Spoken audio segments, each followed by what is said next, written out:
Nice corner. Today I'll be talking to you about a survival pocket kit for fishing. I've custom made it to work in the South, anywhere in Texas, all through Florida, going up through Kentucky. So the kit itself is fairly small. It's about a size. Put using a dry erase marker for the size. Two differences. It's about you fit in your pocket very easily. It works well. It works with a lot of different species. And so this is the kit I created for survival. You get stuck out in the woods, or you just enjoy fishing, but you like be very compact and fish more effectively. I'll recommend going down this route. As a fisherman myself, I enjoy not having a lot of gear, trucking around the woods. I would much rather have a small kit, throw in my pocket, have a rod, maybe a cast net if I feel like it, and then go for it. It's a lot more effective use of space. You're not burnt out, exhausted, walking around the woods with a bunch of gear on your back. So I'll be going through each of these individually, where I found them, and also links to where if you want to make your own kit like this, where to start.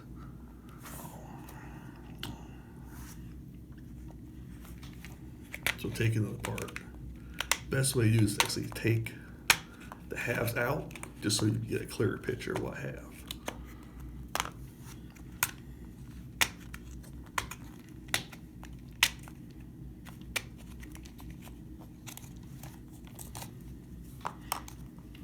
So there you go. So starting up here, I found these really small worms on Amazon, and they are perfect for your panfish, your crappie. There you go, look at that, that's pretty nice.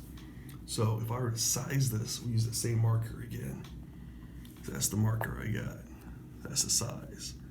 It's fairly small, it's plastic, it has a good scent to it too. So I can put that on and kind of hook and get a really nice fish. That's pretty nice. Working like a jig. I even create a hook right here with one on. It took a while because I got big fingers and a small hook, but I still made it happen.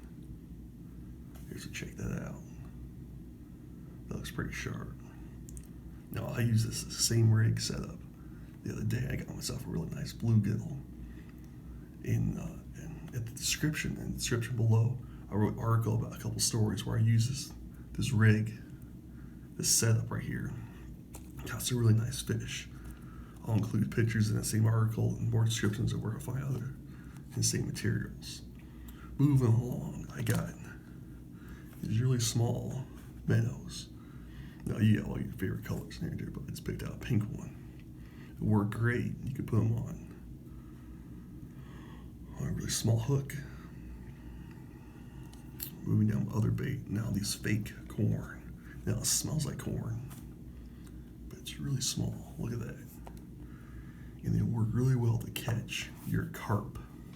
That's a bigger fish, a little more meat behind it. It works really, really well. I'll recommend try to have at least in your survival pack 3 to 4 different types of species you can catch off of multiple type of baits.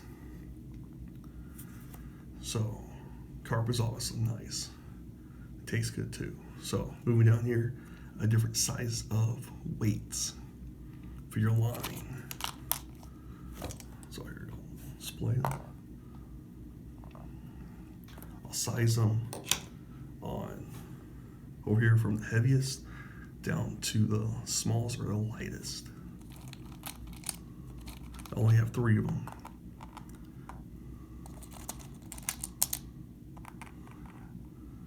So here we go. They're easy.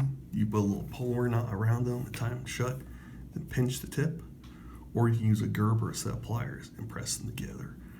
Either way, very, very effective use. The line that I tend to use, I use braided. It's a little more durable than polymer, or not what polymer, but plastic line or filament line. It worked, gets the job done, but I just prefer my braided line. And so I also have 3 different sizes of hooks.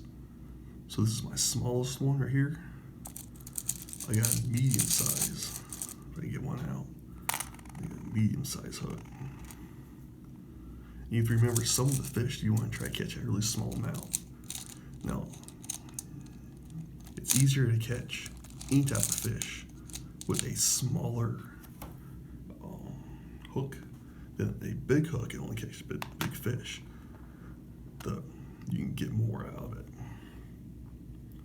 And so, in that same line, I got a bigger one for some catfish, and I have another one right here for, I can get bass. We'll turn around. Here we go. So I can get my bass or catfish right here with a worm, or even with a minnow. You know, it's a weight at the top, it's not very much. You need a really light line to be able to cast that correctly. Same thing with the other ones going down. The one I used for the worm was on a smaller hook and it worked perfectly. So right here, that's an example of that. You work as a jig. Got a really nice bluegill off of this one right here. It was pretty sharp. Now for bobbers. The bobbers just create space, but I like using the environment as a tool. So I have these. I found these actually at Walmart. They're really nice. It's a hook we use to hang pictures. But I use it to actually attach the corn to sometimes to catch my carp or my minnows. I'll attach it at the base of it too. Put it right here. The same pink one, put that as a trailer. Then I'll base it around my hook. I'll use a bigger size hook right here. String it through. I'll try a hair rig. This right here, and then this will be attached. And that's my setup. For a bobber, I would recommend you can use the exact same thing. You can always find wood or get a plastic bottle. Tie it to the top of it. You just not have a redneck bobber by using this as the hook placement. Very effective. I wrote a couple articles about using this and my stories behind it and some applications I've used. This exact same setup. The link will be in the description. Also in the description, I have links to where I found and bought all those materials. It didn't cost me very much. It was very affordable for the entire kit.